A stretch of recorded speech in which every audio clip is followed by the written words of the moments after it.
Hello guys, ഞാനിന്ന് സംസാരിക്കാൻ പോകുന്നത് ഇക്വാലിറ്റി അഥവാ തുല്യത.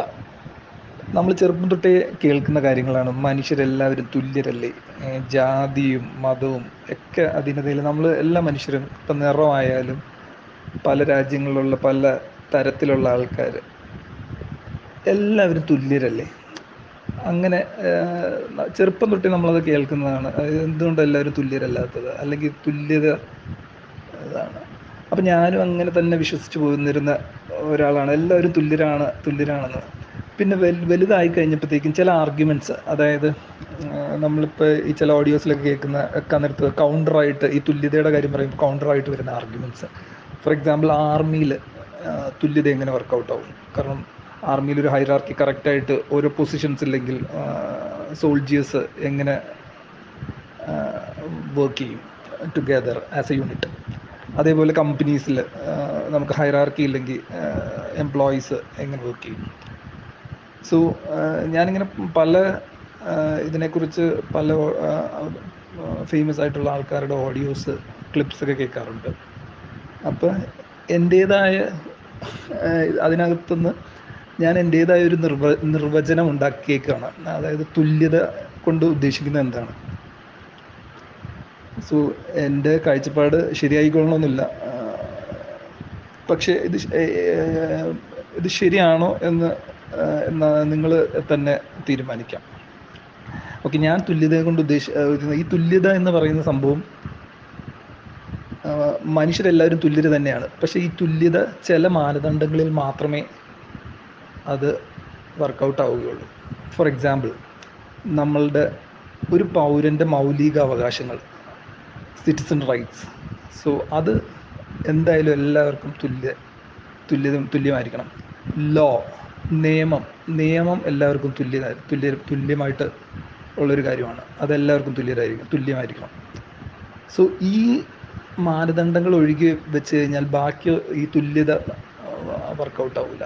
അങ്ങനെയാണ് വേൾഡ്, അങ്ങനെയാണ് സിസ്റ്റം, അങ്ങനെയാണ് എല്ലാ സിസ്റ്റംസും ഫങ്ഷൻ ആവുകയുള്ളൂ ശരിക്കും.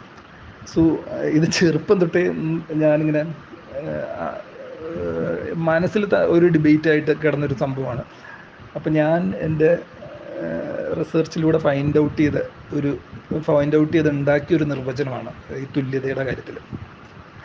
ഇനിയിപ്പോൾ നമുക്ക് മെൻ ആൻഡ് വുമൺ. സോ ഈ പറഞ്ഞ കാര്യം മെന്നിലും വുമണിനും രണ്ട് കൂട്ടർക്കും ആപ്ലിക്കബിൾ ആണ് ഈ തുല്യതയുടെ കാര്യം. സോ നമ്മളിപ്പോൾ ജീവിക്കുന്ന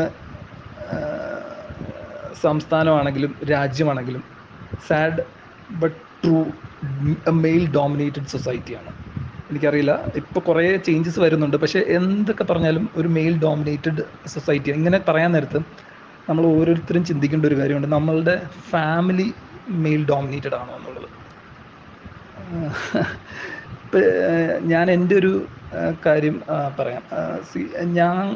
ഞാൻ ശരിക്കും ഒരു മെയിൽ ഡോമിനേറ്റഡ് പേഴ്സൺ ആയിരുന്നു.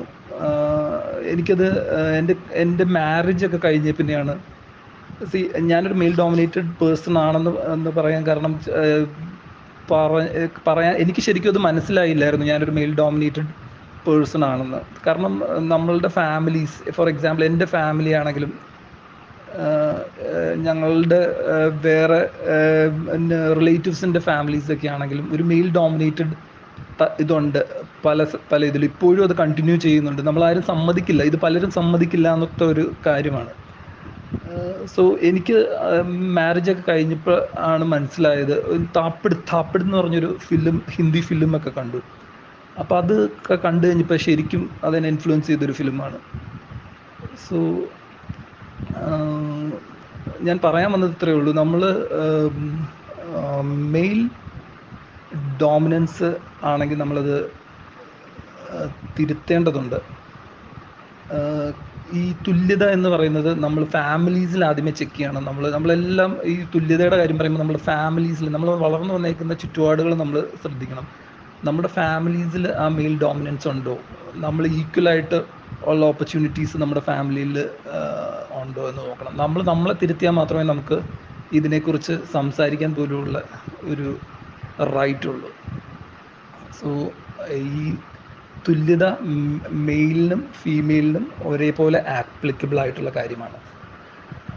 I don't know if you like it. Anyways, this is my opinion. Thank you.